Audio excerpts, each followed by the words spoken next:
I don't know if we're gonna have a statement win that I could pinpoint, but we just got to find ways to win after tough losses, which we did. November 3rd in L.A.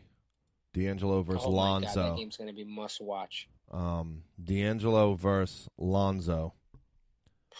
Next game that I just want Russell with the ball in his hands, just dropping You think buckets. you think Russell's gonna play defense on Lonzo? I mean, that's, we could preview that game a little bit later, but since we're Yeah. on the topic, No. I think someone no. else guards him. No. I wouldn't be surprised if you don't see Rondé out there. Yeah. I wouldn't be. Levert too. Levert's another one that can definitely D up on him. He's going to Russell's be. gonna go off. I hope so. Oh, can't wait for that. Hope he drops a 4 or 5. For real, definitely. Because he's going to have. But then we get to see Brooke. I hope he loses his shoe. Yeah. I can't believe you just did that. Do you remember when I used to mock his post up move and Yeah. he used to swing his arm 7,000 times? The rip move, yeah. Remember, I never forget when he lost his shoe. I don't think you're over that yet. No. Because whenever we bring up Brooke Lopez in conversation, be like, the dude went for his shoe. In the critical part of the game, we were down 2. See, look, you have a photographic memory of some of the Nets' biggest blunders. That was the moment that I realized we were not winning a championship with Wookie. No. Well, you know what game we should go to? When he returns to Brooklyn. Well, yeah, you get the best of both worlds. You get the Lonzo Russell matchup. You get Brooke coming back. Oh, the schedule's only up till January. Oh. Well, I'm going to find that game. I'm getting tickets. Hopefully it's on a weekend. They probably would put the Lakers on a weekend. That's a pretty big deal. That's going to be awesome. Yeah. They retire his number, right? Totally off topic, but little sentiment towards Brooke. Right. One of the things that I'm extremely excited about with this coaching staff is you're starting to see shout outs to player development guys and guys that are getting these young guys better. Damari Carroll and Spencer Dinwiddie, they give a lot of love to this guy Adam Harrington, their development coach. And he said that they're being quoted saying that he helps them, feel confident taking big shots. What was his name again? So, Adam Harrington. He worked with KD. That's where we actually signed him, thinking, "Hey, maybe we have a shot at KD." That's why. Yeah. I remember that, right? Yeah, I do remember hearing that. He was one of KD's coaches. Yeah, and also, which I'm heavily into right now, is the analytics side of the NBA. If you go into our little notebook that we have shared, you'll see some websites for analytics and whatnot. Getting heavily into that and trying to, you know me, I'm a stats geek. I'm a numbers guy. I'm the general manager. You're the coach.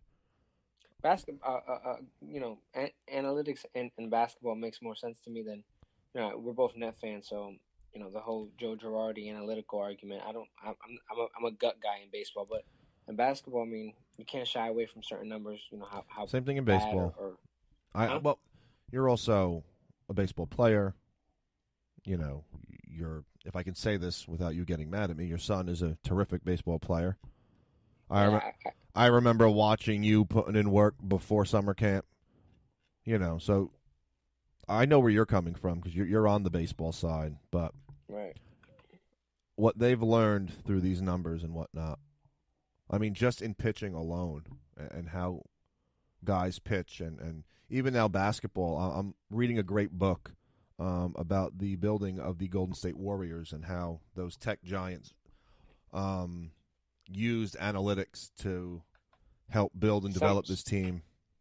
Some guy in the next 5 years is going to write a book of how we rebuilt the Nets using I mean, we use, obviously it's driven by numbers, but at the end of the day, Kobe in the analytics department was terrible in the fourth quarter. But who would you want with the ball?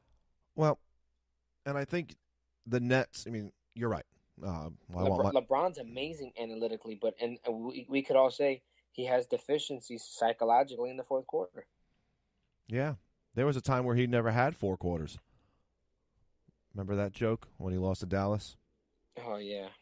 But I think the Nets, the way they're using it, they have a clearly defined game plan of the way they're going to play. And especially on the offensive side of the ball, it's very clear what they want.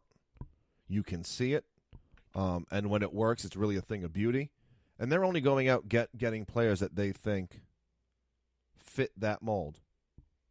I mean, Allen Crabbe, does he deserve a 4-year, $75 million contract? Is he that level player? No. But neither's Otto Porter. Well, the Nets think that he fits the mold of the type of player they want. I disagree. I think the Nets value him as he's an expensive player that look when they're looking for what they want. I don't think they would pay him what he's getting. I don't think they value him as that's his value on an open market. But clearly, given the position we were in, we had to do what we had to do. So you don't think he would get the same contract if no way. If he was an unrestricted free agent? No, I think no. But I do think that sometimes you have to pay for what you think the upside could be. So what? So then they think he's worth $19 million a year. No. Well, if you don't think he's worth it, why are you giving him the money? Because of the position we were in. He does add. To me, if you're making 19, you got to average 20. You don't have to be an all-star. You He's don't also have to got be to shoot the all ball. pro player, but you should be averaging 20. Shooting, 40, 50, 90. He's not doing that. He's only getting 7 shots in some games. You're right. But I don't know what they think his upside could be. Could he be a Klay Thompson? Which I wish he would mirror his game after. Well, I think they think he's a backbone of this offense. And just so you know, I only see your forehead. Hey, what's going on, my man? Still rocking my Christmas hat. All right, so that's the gift and some salary cap talk. We go into the dark side of the Nets universe. Quick little 15-second break, and we dive into the curse, or better known as the game tonight versus the New York Knicks. What up, Nets fans? You're listening to BKNetsNation, a Brooklyn Nets podcast. Everything Brooklyn Nets, all the time. From the hottest news to the latest updates, only on BKNetsNation. All right, Danny, part 2, the curse. And like we said, statement win, big win, and then we come tonight and just lay a complete effing egg. A complete 0 tonight, I give them. If I can give a negative grade, F this, F that, F this game. That second quarter, Danny, that second quarter might have been the worst quarter I've seen them play in a long time. I can't remember a Nets team playing that bad. I know we've had third quarter woes, but damn, what the hell happened tonight? Trash. Well, it's a game that we're better than the Knicks, and coming off the Cavs win, you really felt confident. It's because they were getting high off their own supply, Danny. But no, this is what bothers me. Losing to the Knicks, not a big deal. Losing to a team that doesn't have a win, not a big deal early on. Losing on the road, not a big deal. What bothers me was we didn't show up. No, not at all. It's one thing if the Knicks played well, they played a little hungrier because they don't have a win, a crosstown rival. They're back and forth game. They beat us down the stretch. We didn't show up. That second quarter, my 2012 Lakers Biddy basketball team would have smoked that Nets team. Oh, absolutely. They were awesome, by the way. Undefeated, by the way. Biddy basketball Lakers 2012. Shout out. But no, seriously, and what made it worse was the Knicks weren't playing great defense. The Knicks weren't executing. The Knicks were actually playing poor, and that's what kept us in the game. we had so many unforced turnovers, guys. Just throwing the ball out of bounds on passes where I guess they thought that Oh, it was their brutal. teammate was supposed to be somewhere that they didn't get there. It was just mind-boggling, the amount of unforced errors. You can't have that, especially when this is a game where you have to find a way to be competitive, and especially when you blew one against the Magic. This is a stretch where it's confusing. We're three different teams. We're a team that loses a tough game, then you play your brains out, and then you just don't show up and lay an egg. Terrible. Inexcusable. Yeah, they again we know this, but they're going to have problems versus teams that have multiple bigs. They doubled us up on points in the paint. They dominated at 50-26. Second chance points, 31-6 in favor of the Knicks. Terrible. But we know this. I mean, we saw it versus Indiana. We saw it versus Vucevic, but he was shooting more outside. And all right, you probably can answer this better than me. The idea of having Rondé cover Porzingis, a 7-3 versus a 6-8 wing defender. What were they hoping to accomplish with that? Well, again, we don't have anyone on the roster that can guard Porzingis. No one can, because if you put Mozgov on him, he's not going to post up. He's just going to take him to the basket. He's going to beat him off the dribble, which he did. He had a beautiful behind the back crossover and hit a nice shot. So there's no one that can really guard him. But you have to come up with it. No one should be able to. He's the last guy that should be beating you, right? Everyone else. You want everyone else to especially on the Knicks, because they don't have anyone else. No. They don't have another outside perimeter player who can, beat you off the dribble. Or Jared Jack played well. How can that happen? Jared Jack is ancient. He ain't got knees. No, he don't got ligaments. He's got nothing. It was funny. His jersey number is 55. And I know you don't know this because you're not familiar with, me working bingo. They used to say a saying whenever G55 come out, 5-5, still alive, don't know why. That's how I feel about Jared Jack. Still alive, still playing, don't know why. And yet here he is, dropped 8 points.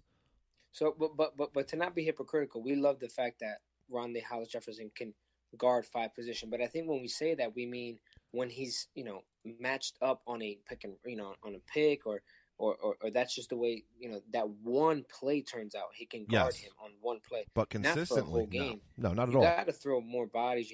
I would have thought of a double team, especially when he was asking for the ball in the post. Make him pass. Porzingis is not the worst passer, but he's not known to be a great passer. We played their game, which didn't help, and again offensively, just turnover and mistake after mistake. It was bad. Sloppy, and you talked about it. D'Angelo Russell did not look into it. They kind of looked like they mailed it in at different points, even early on. Second quarter was atrocious, and then second half, it just you kind of could tell. Offense very stagnant, just around the perimeter. They were not attacking. 29 3-point attempts. They shot, 2 threes in the second quarter? Just sloppy. Just a game that you should win, especially coming off the win Wednesday night. You're getting high on your own supply. You're feeling good about yourself, and you come out and you do this, and it kind of smacks net fans back to reality. Like, damn. You don't mind losing a game like this. We know it's going to happen. It's going to happen multiple times. But to the Knicks, for their first win, with Porzingis dropping 30. Here we are singing Russell's praise over the unicorn. He comes out, drops 30, and D'Angelo goes 6 of 10 for 15 points. Coming off an injury, yes, he was out Wednesday. Understandable. Only played 17 minutes. But come on, man. Got to be better than this. Now, you don't know what Denver team's going to turn up. Going forward, we got Denver and Phoenix. Phoenix is a barn burner out there, what they're trying to do. They don't even know it. They've tried rebuilding like 4 different times. You got to split. You got to split those 2 games. Who's covering Jokic? Who's covering Millsap? Fareed. Is Fareed still there? Yeah, Fareed is still there, right? Yeah. Craziness. Well, no, I mean, those are the games that you hope Mozgov can. You know,